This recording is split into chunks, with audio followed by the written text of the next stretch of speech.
Welcome. Welcome to DMs Discuss.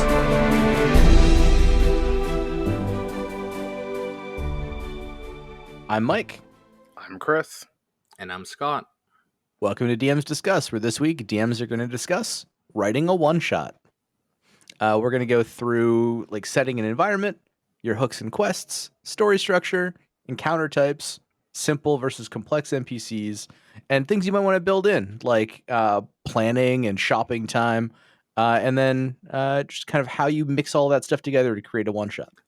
Yeah, I mean, I have a lot of experience with this because most of my DMing was writing one shots. I never took the leap into a full campaign, and I think this is where I really shine, because in a campaign, the settings set, and yeah, you can take twists and turns, you can be creative, but I think every time I sit down to write a one shot, I just draw inspiration from something, one single source, and I usually write my one shot around that.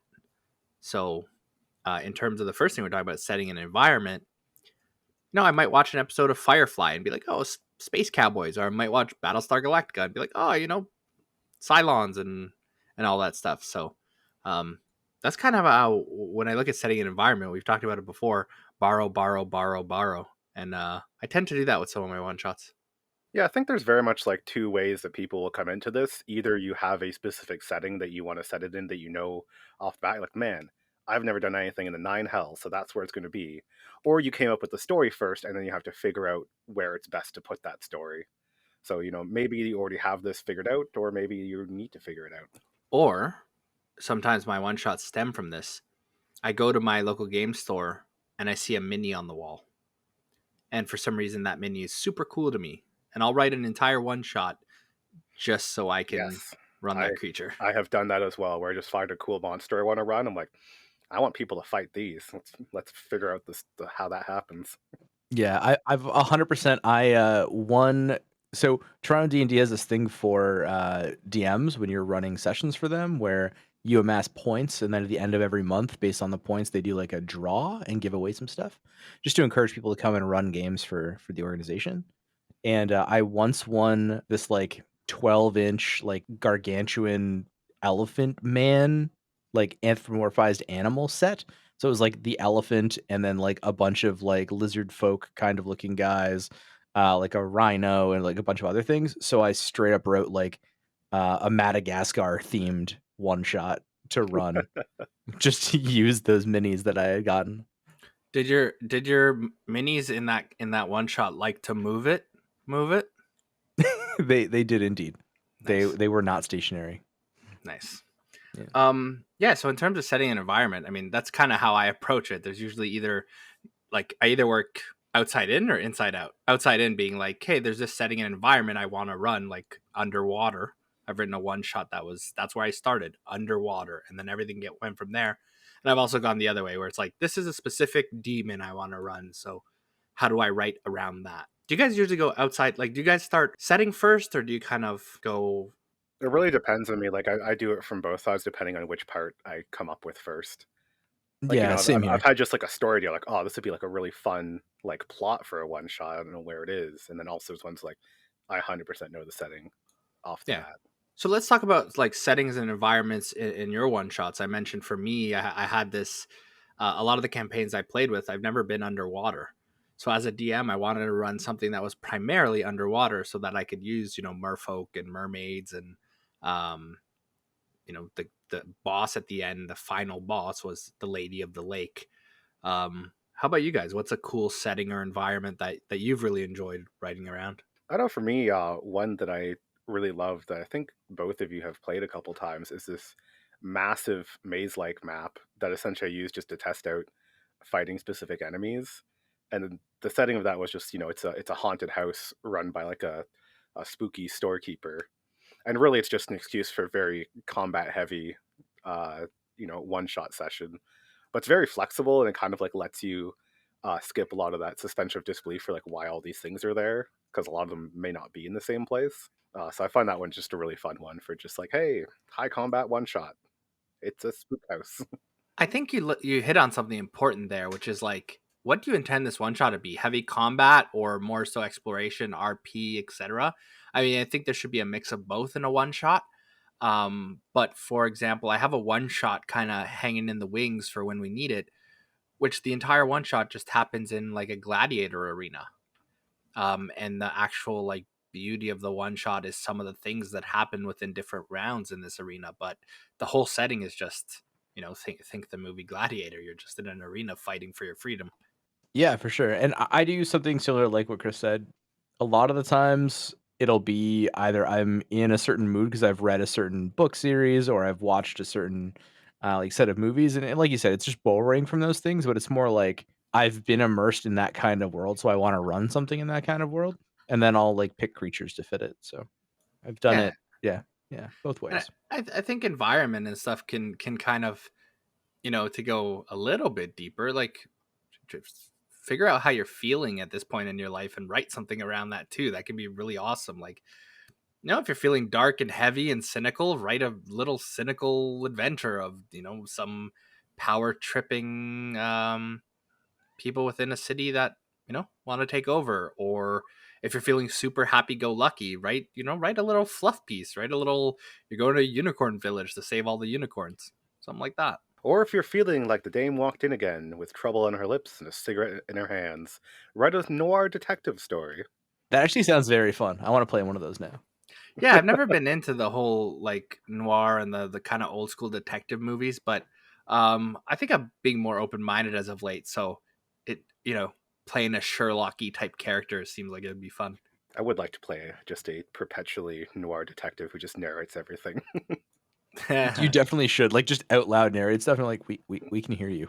Yeah. So I mean, you're setting an environment. I think one thing we're touching on now too is you're setting an environment can really be cool in terms of what the players will decide to do with it, and letting them know, like, yeah, this is some dark citadel. So your players might play kind of, paladins and holy men and women and holy people, whereas in a kind of more noir detective-y one shot, you might see some like, what is it, like Inquisitor rogues or some more wizards and higher investigation type people. So the setting and environment can really not only shape like what you're DMing, but kind of what your players are doing too, which I think is cool. Yeah, that's definitely one thing I enjoy doing if I'm doing like specifically a themed one shot of some kind, is giving people a heads up so that they know what to bring for it.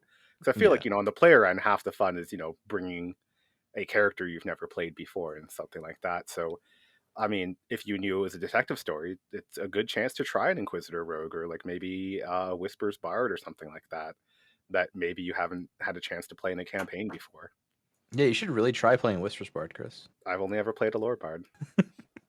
Which is why he suggested you should try playing a different bard. Yes. But okay, so I mean, setting an environment like that's, I think that's kind of it. Like we could draw inspiration from different things, draw inspiration from our life, draw inspiration from pop culture, different things you're into at the time, whether that be music, media, etc. Even going on Reddit and looking for inspiration from other DMs can really help with setting an environment. But let's move on to the next piece, which is hook and quest. So where do we start? In a bar, always. Yeah, as we all know, there's only 3 places to start a quest, which is either in an inn, in a bar, or in jail. So pick one of those 3 and then move on. So for our next point, I was gonna add one more there, which would be like in a coffin, but I think in a jail also. I think you, yeah, in a It coffin, sums that's it a up. fun one. in a That is a coffin, fun one. It's like, in a coffin you is a see fun one. nothing. You are somewhat restrained. And also, what's your con mod? Cool. You have 2 minutes to figure out what's going on. Yeah, and if you ask for Guillermo to help you get out, I will give you advantage on the roll to open your coffin. So little What We Do in the Shadows reference, fantastic show. But yeah, I mean, in terms of hook and quest, we've talked about in the previous episode, which you have listened to, and if you have not, then go back, because the previous episode was creating NPCs and quests. So in terms of hook and quest, we talk a lot there about creating quests just based on roll tables, based on inspiration. But you definitely, in one shots, I try to stick to a singular motive or a singular objective, which would be like recover this artifact or eliminate this person or get us information about Yeah. X. And, Yeah. and that's basically it. Like for me, I think in one shots, you're either looking for something, looking for someone that's lost, or like going after like a big bad to try to take them down because of something they've done. Like Yeah. those are like most of what I write for one shots for sure. And it totally depends on the level you're going to write the one shot for, because if you're running a lower level quest, the retrieval of something small is great, but you can run a one shot that is a level 20 epic combat. There's nothing Yeah. wrong with that. So knowing kind of where you want to place that, in the level range might shape the quest and the creatures you're using and, the difficulty of the one shot.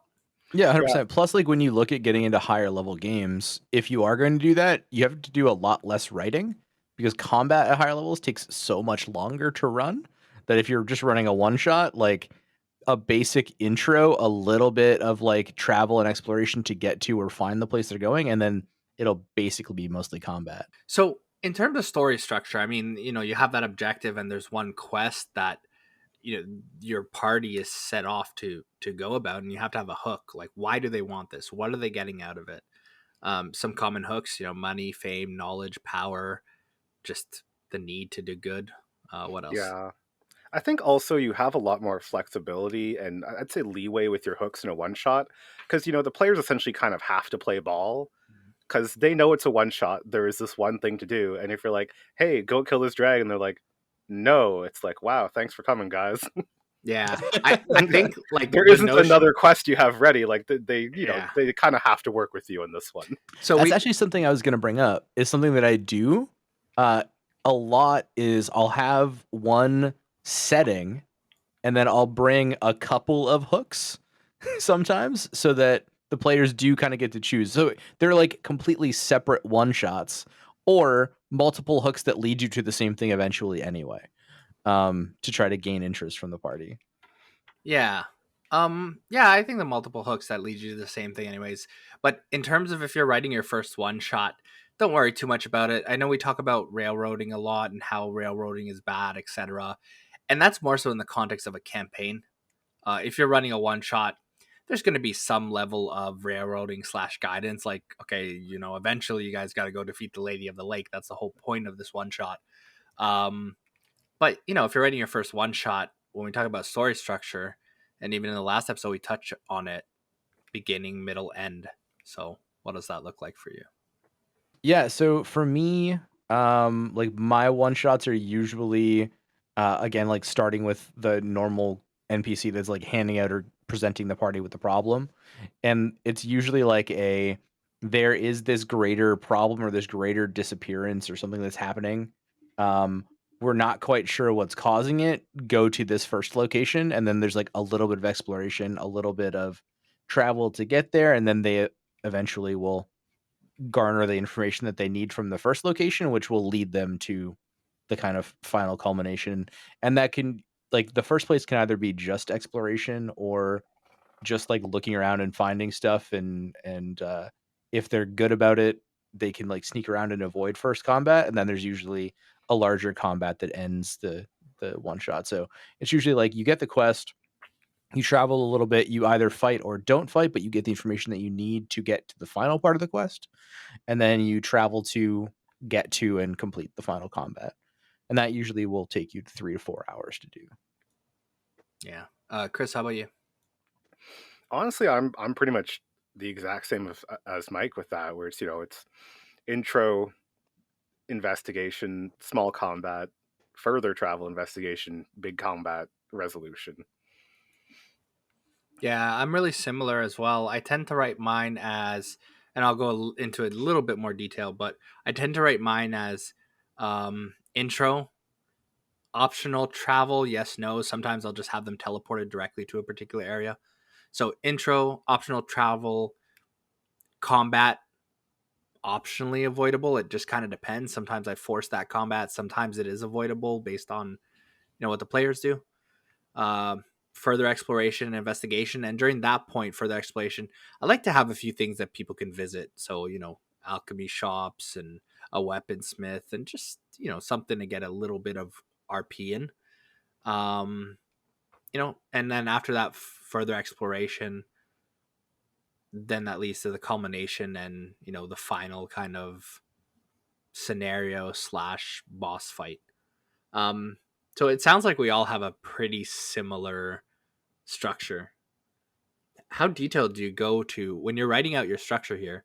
How much of it do you actually plan out? Like, do you write dialogue or? I think it really No. depends.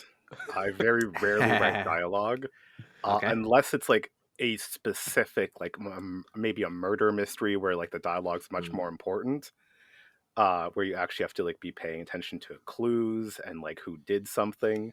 But if it's just kind of a general go here and eventually fight some stuff, I never write anything for it.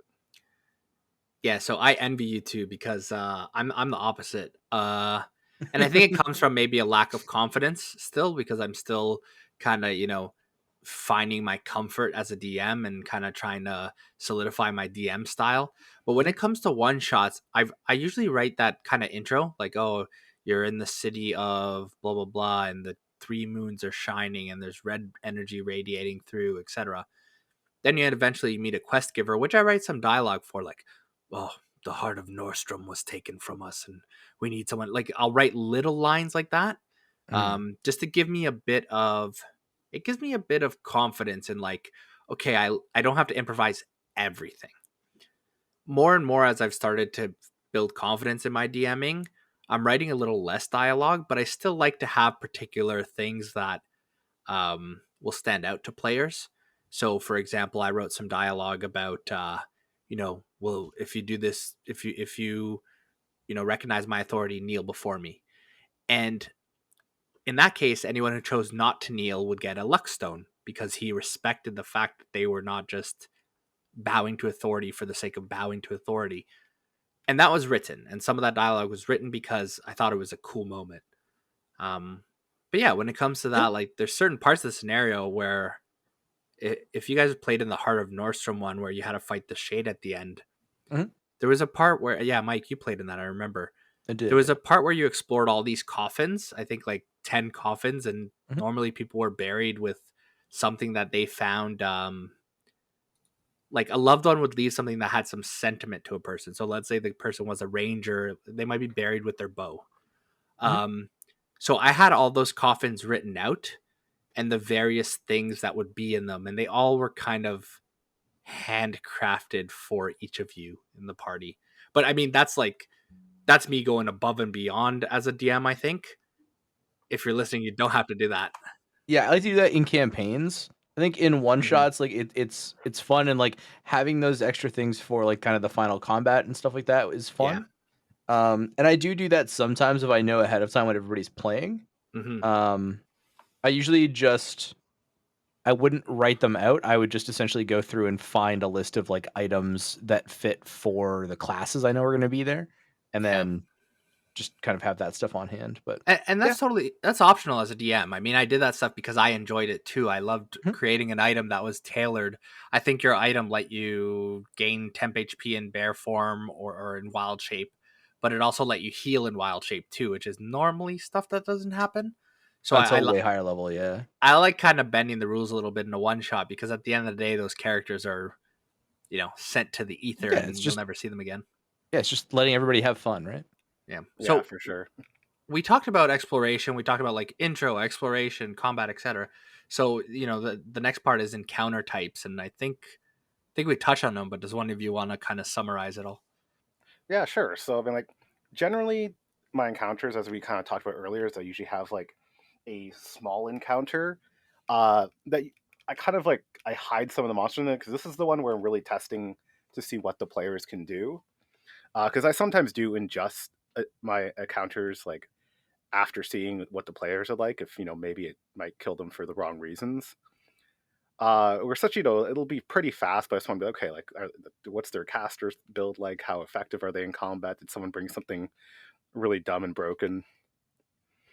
So they'll just be level scaling, but something a bit below their CR that they can easily overcome. And then after that, the big one is usually the classic, some kind of boss enemy that's much stronger than them. Usually has some minions of some kind. that, for me, I tend to make them more challenging than I would in a regular campaign because it's a one shot. So, I like Doesn't matter if the characters die. difficulty spike. And if they're going to die, it might as well be at the end. Yeah, I'll add one. I'll add one thing to encounter, or two things to encounter types. One encounter I generally like to have in my one shot is during that exploration phase for information.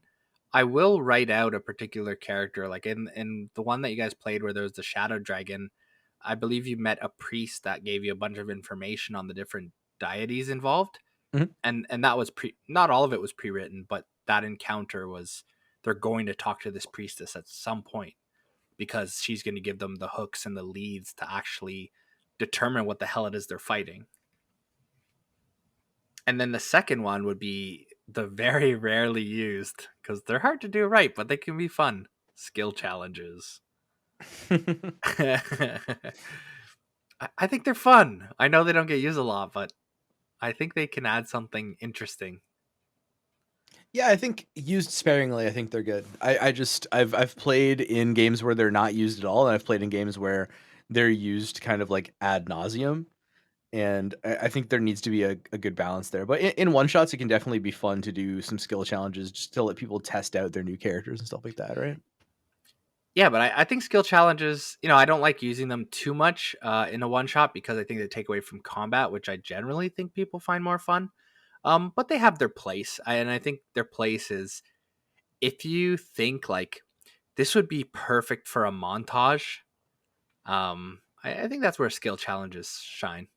Yeah, for sure. If you want to like gloss over travel, if you told them it's like a day away or 2 days away, you can gloss over travel and use that time to do skill challenges, present them with like small puzzles or stuff like that along the way that they can use their skills to get around. Mm-hmm. And that's another thing we haven't talked about either is actual like large puzzles, and using those as one of the encounters. The classic player skill check of can they actually figure out a real puzzle? Yeah. The waiting room check. I've heard from DMs, and you can use this, and this is a pro DM tip. You don't have to pay us for this. Look up kids' riddles. Look up children's riddles. And apparently you'll be amazed at how adults overthink some of these. So, just a little tip for you. I've never failed to be underwhelmed by my party's ability to solve a simple riddle. You seem to be very extreme, Chris. You're either like underwhelmed by their ability or overwhelmed by their ability, where it's like, oh, you use this brush to just create a hole in my dungeon, and now you basically can travel everywhere you need to without even like you could just skip the game. See ya. It wasn't even the fact that they could skip the game, it's the fact that they were wasting time thinking that for some reason there would be something 500 feet through a 1-inch hole inside the floor of a dungeon. Yeah, you don't find anything. It's like, yeah, there's rock. It's like, okay, I do it this direction. I'm like, oh boy. This is a slippery slope. You guys have a lot more faith in me as a DM that I've written things outside the walls of this dungeon. All right. Well, moving on, we have like simple and complex NPCs. For me, I like we've talked about it before. I love using goblins, and I think the perfect example of simple versus complex for NPCs is like the enemies you're fighting is one example of that, and then also like the quest givers or like townsfolk you run into are the other. So for me, with enemies specifically, I love doing like basic and then like souped up versions of those things. And then for NPCs, yeah, there's just like the guards you'll come across. Nobody's going to prepare like names and backstories for all of the guards in a one shot and things like that. So you will just have those like kind of simple people that will have a line or two of dialogue. Yeah, I mean, another DM tip: prepare backstories and names for every single damn person because your players are going to ask for it. No, I'm kidding, but it does happen where it's like you guys interacting with the guard and it's like asking a bunch of questions about his history, and I'm like, this is just fucking Joe. Like, leave him alone. Go talk to the priestess. But yeah, I don't know. For me, I tend to keep my NPCs pretty simple in a one shot. Like I said, there are those NPCs where I write a few lines of dialogue, but for the most part, it's just like, we talked about creating NPCs and we talked about like motivations and needs. And that's where I start like, this guy is a dwarf and he wants the heart of Nordstrom back. And he's rough and tough and gruff, and he respects that in other people. All of the And, uffs. and that's it. Yeah, all of the uffs. How complex do you go with your NPCs, Chris? I know the answer to this as your player, but I want to hear you say it. Yeah, I tend to keep them fairly simple, unless like they, like on an average quest, they don't have much going on for them. But there have been times where, I've built them up a little bit more because like, they're a key part of that quest. Like, maybe they have to come with you. Maybe there's like emotional ties to the villain or something like that. Or maybe the classic one where they are the villain the entire time, which I Ooh. find is one of the ways to actually get the time to build out a complex NPC. Is that they have to be recurring, right? Because the two main types of people is the people you see at the start who tell you what to do, and then the guy who you kill when you find him. So you got to have someone who comes back a few times if you want to show the complexity, and not just have their backstory be like 3 pages and that characters ask 2 questions and leave. You're like, oh man, Yeah. they don't even know about my dad. No, I feel that it's there's a balance, and it really depends what you're trying to do, right? Like in that, I was the villain all along. Like, yeah, you obviously have to build that guy out because you want that impact of like this fucking guy. All right, cool. Do you allow your players to shop in one shots? Almost never. Yeah, I find Where did they get money from? Yeah.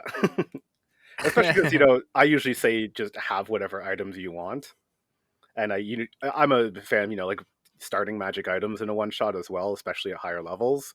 Mhm. So if I'm like, yeah, you get to start with like a rare and an uncommon, they're like, cool. Can we go shopping? No, you already have a rare and uncommon. Like, what more do you want? Oh, it's a legendary in the market stall. It's only 100 gold. So I mean, you guys know me. I like to play devil's advocate sometimes, and I think it's good because you get different perspectives, and you can kind of take cherry pick from different people and take what you will from it, and kind of form your own style. But I love shopping in one shots, and one shots don't necessarily have to be a single session. I've run one shots that are 2 or 3 sessions. So there might be some downtime in between. And I think the system I used, and I'd like to hear how you guys felt about it. But after exploration, you guys kind of had an idea of what you were fighting. And I basically provided you with this. You had this magical chest on you that would provision you anything from the guild. So at the end of your day, when you rest, you could write all your requests down, and the guild might actually give you that stuff. And that was my kind of quote unquote shopping. How'd you guys Yeah, feel see, about that? I did like that because that's like a planned game mechanic of something that was going to be a couple of sessions. So like I think if you plan it out like that, it is good. But when I say shopping, I immediately think of just the classic, like, oh, we're in a town, Mm, like what's for sale here kind of shopping. Yeah, yeah. let me go to I'm Don often John's like, and throw a shop together. yeah, but yeah, no, Yeah. your system of having like like a system where the items are part of the campaign, that's super fine. Yeah, and I think like you guys have played in multiples of my one shots. I don't always do that. It was just in that one you were kind of investigate this stuff, figure out what the hell it is, and then go fight it. So I wanted to give you a chance to buy resistance potions and kind of armor up a little bit. And it just fit into the story of stuff like that. I don't mind characters shopping for like odds and ends. Like if they're in the city and they want to go shop for some potions, healing potions or buff potions, or try and outfit their armor a tiny bit. That I don't mind, but I really don't want it to be like grocery shopping. Right? Yeah. See, for me, what I usually do is that first encounter where like you're testing your players, like Chris said, the first like kind of mini encounter they can either like avoid or not avoid. Um, that's where I usually throw all of the stuff I want them to be able to pick up. Like if it's an item that I think they should have, or like resistance potions I think they should have going forward, it's stuff I usually put as like loot from that first little encounter that they can use going forward for the rest of the encounter. Yeah, that's fair. I think that's a good approach as well. Like I think those are two approaches you can take. One being like, because in my one shot it was more like figure it out and you guys do it and you might die. Like that there was a higher difficulty in that one shot, I think. Even though you guys completely obliterated the boss and I didn't play him quite the way I should have, but I loot after the first enemy is pretty common in all of our one shots, I think. Yeah, Yeah, for agreed. sure. All right, well, our next topic, planning time, and I don't quite remember writing that down. So, what is planning time? Oh, it's the time you take to think of how to segue to the next topic. like we just did. I guess I'll run with this. As a DM, my planning time is I'll talk about it from that angle because I don't know if that's what it means, but I usually spend an hour or two writing a one shot. I'm very much a perfectionist. I do like writing some dialogue. I do try to have a lot of things in place, but more and more as I built confidence in my ability to just improvise and go with the flow and realize that hey, if I make a mistake, I can just spin it into not a mistake. Um, I've spent less time doing that. I'm actually DMing a session in 15 minutes where I haven't prepared a ton because they're in class with the professor of chaos. So, seems appropriate. Yeah, who needs prep for that? But I think this planning time is actually supposed to be for your players and how they plan for the final encounter of a one shot. So, like, how much time do you allow them to like discuss how they're going to tackle something before they just are in it? Yeah, I mean, I don't know. For me, I think it's subjective. Like, if everyone's supposed to leave in an hour, or you scheduled 4 hours and you're at 3.5, sometimes you got to give them a nudge. Like, hey, yeah, you're on the right track. Just or an NPC just comes by and says, "Yep, it's definitely that way." Or the archer finally notices them muttering about their strategy in the bush and says, "Hey, stop that!" and shoots an arrow at them. Everyone roll for initiative. Yeah, exactly. I like to have consequences for how much time they take. Like every like 5 or 10 minutes of like real lifetime that they spend planning for something, like up the difficulty of the encounter as they go forward because the people that they're attacking had, more warning that they were coming or had more time to prepare or are further into the ritual than they would have been previously. Yeah, I like that too. I actually did that as part of the Shadow Dragon stuff. Is because you guys succeeded the skill challenge. You got some rewards there where I think you got buffed to shit by an angel or something. But if you didn't, if you didn't succeed in some of that stuff, the dragon would have hatched earlier and would have already prepped breath attacks as you walked in. Yeah. So yeah, Nice. I mean, planning time it's subjective. I think it's like as a DM, you kind of control like, hey, do I need to nudge the players in a certain direction? And at some point, as a DM, at some point, it's even okay to just be, hey, no, like out of character, yeah, just go this way. Yeah. Or like out of character, you guys have half hour left if you want to fight this thing. Let's go. Yeah, that happens sometimes. For sure. Yeah, And then you get to the most important part, or I guess the most fun part for most players of your one shot, which is like usually your final culmination of the one shot being the combat. And arguably DMs, I love running that Oh, that me for final sure. battle. Yeah, for sure. Running the final battle is always fun. And like running combat in general is usually fun just because it doesn't require a ton of prep. Yeah, and if you want really memorable final combat encounters, even in a one shot, because if you're playing with new players, then just throwing something really cool at them can be enough. But as you gain more experience, as your players gain more experience, if you're not familiar with these terms, definitely look into them. Action oriented monsters, layer actions, legendary resistances, legendary actions. These can really add a ton of dynamic to a fight. yeah, I'm a big fan of using those for the final one. Even just like if it's like a low level thing and the enemy shouldn't have them, I sometimes add at least like one legendary action to like a low enough enemy. So yeah, it just gets one extra attack off Yeah. turn. So I'll just give a quick rundown of them if players are listening or people are listening, DMs are listening, and they're not quite sure what they are. Layer actions happen on usually like initiative 20, the beginning of a round, and that could mean like if you're in a dragon's den, maybe geysers go off shooting fire, or if you're in a fey forest, maybe a bunch of fireflies come out and entangle people, things like that. Legendary resistance is basically the big bad failing a save and going, nah, it's cool, I don't fail that. And legendary actions are uh, big bads have a certain number of legendary actions they can take per round, so 1 or 2 or 3, and they have various actions that cost a different amount. So on this round, I use 2 points to the lich gets to cast any third level or lower spell. And what's cool about them is they can happen at the end of any other player's turn. So instead of having like boss and then 6 party members go, you can kind of have this thing of boss, party member, boss, party member, party member, boss. And then when the boss's turn comes around again, they get those legendary actions back. I think that was a good rundown of them. Did I miss one? No, I think that was No, I all think of you them. covered it. Yeah. How much do you guys lean on these? Oh, I use them in basically every like end boss encounter for all of my one shots. Yeah, at least some Even of like them. low level 1 to 3 stuff, I definitely try to add stuff to. Yeah, what you'll find is that especially in higher levels, players have these spells that will absolutely disable your boss, and unless you have legendary resistances, it can be very difficult to actually have the fight draw out to a point where it feels impactful. Normally, I will give a boss either legendary resistances or access to counterspell, one of the two. Not always, but most of the time. Yeah, Yeah. because it does always suck, if you have just like someone in the party who has some kind of incapacitate spell, where it's just like, and the boss is out of commission. Turn one. And you're gone. It's like, well, that's what resistances are for. Yeah. And not always. Sometimes it's sometimes give them that. Like, well, maybe more so in a campaign where it's like, hey, okay, yeah, you incapacitate this guy. You're out of combat. It Yeah, can make now them how feel do you powerful. handle him? Yeah, exactly.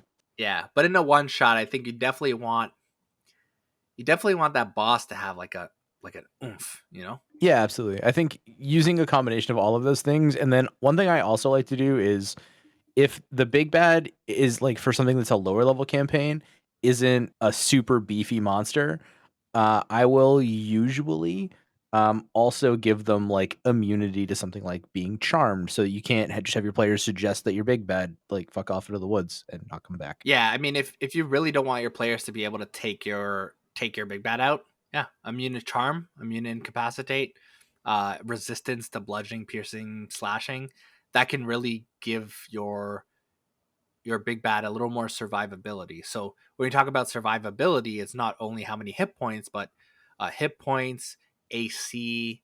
I like using lower ACs because you don't want people to miss. I'd rather people hit the creature more often than not because it just feels good.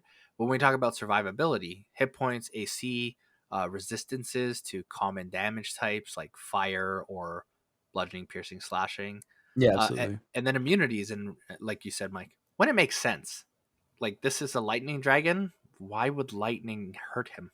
Yeah, exactly. Exactly. It can make sense to do stuff like that. Or like the thing I like is if the party uses like exclusively one kind of magic in the first encounter and they don't kill everything and somebody gets away, then the boss will be wearing like a ring of fire resist or something because he knew that the party like roasted everybody else that they came across.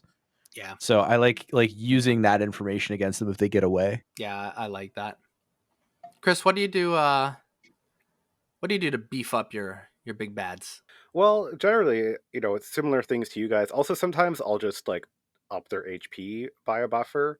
I know recently in a campaign, like for one of the big bads, I just took a helmed horror, gave it 20 extra health, but lowered its AC, and just changed it to a large creature to make it like a giant armor construct. Yeah, and it straight up almost murdered us. Yeah, Okay, well, that's because you guys are all casters and one of you doesn't fight. So another another technique if you're finding that your party is just slaying your monsters or your big bads way too quick in one shots is give them a way to heal themselves or give them some lesser minions around them that can do some healing or provide temporary hit points in some fashion. You're fighting a goblin tribe and maybe the goblins can war cry if they roll above a 10 and that gives Yeah. everyone in the area d6 temp HP. That could Yeah, really just make give the them a pocket Twilight Cleric. yeah. Yeah, Twilight Cleric's fucking broken, but we'll not go there this episode. For sure. But yeah, I think we've covered a lot of topics in terms of writing a one shot, and I think with the information in this session, I believe people could take this and write their own. Yeah, absolutely. Like we said, draw from whatever you want. Make sure like hooks don't really matter all that much in a one shot because your players are there to play a one shot. They know it's a one shot. They're gonna basically do what you tell them to do. So yeah, How do you wrap up a one shot? Like what are the final thing for your players? I think there's two definite ways to wrap it up. Where one of them is the way, they defeated whatever their final encounter was, and then they have like a very brief narrative travel back to whoever told them about this to essentially pat them on the back. And you can give them the whole, whatever majestic rewards you promise them, which don't matter because the characters won't be back again most of the time. Or there's the other way, which happens quite often in one shots, is that the players went a lot longer than you expected, and so at the end of it, the encounter, you're like, "Well, you guys go back and you won, and it was a great time. This is half an hour later than I expected." or TPK. Just hear me out Yes, here. Yeah. Or cliffhanger or twist. Yeah, like set the stage for another one shot. I like that. Yeah, and sometimes people are like, you kill this bad guy, and then as you're all back, we pan back to the cavern, and it's that whole movie trope of his hand twitches. Yeah, All where right, you cool. look back and the body's gone. Yeah. or even better, you come back to the starting NPC, and as you guys walk into the sunset, the camera follows him as he pulls off his face reveal. He's the bad guy. Yeah. So Just straight Scooby-Doo it. I mean, everything we talked about here is a one shot.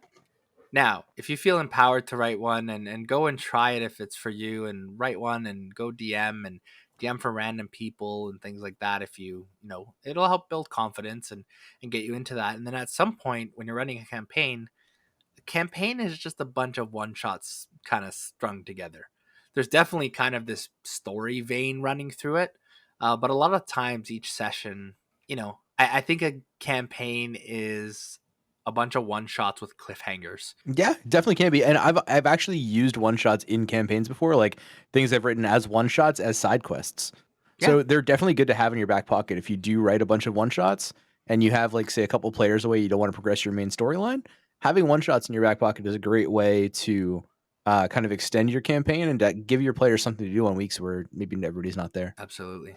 Yeah, I'd agree. My first campaign was all one shots. That's fair. Yeah, most of your campaigns have been like close to like mostly one shots, just because of the nature of the way the guild system was working, right? Mhm. Yeah, well, that was adapting the original story, which was meant to be played in like the 20-hour-long sessions into. Right. So that was an adaptation to make it work as a series of one shots. Fair enough. Well, thanks everybody for joining us this week. Hope that you got all you needed from us and that you go and start writing your own one shot. As always, if you need to slide into a DMs, you can DM us on Insta, Twitter, or Facebook at DMsDiscuss or via email at dmsdiscuss@gmail.com. And you don't have to wait for the mayor to come urgently running to tell you there's a new episode out. Simply turn on notifications in your favorite podcatcher app and subscribe to us to get them as they release. Hope you enjoyed the episode. As always, check the show notes for link and other fun stuff. We hope you enjoy your long rest.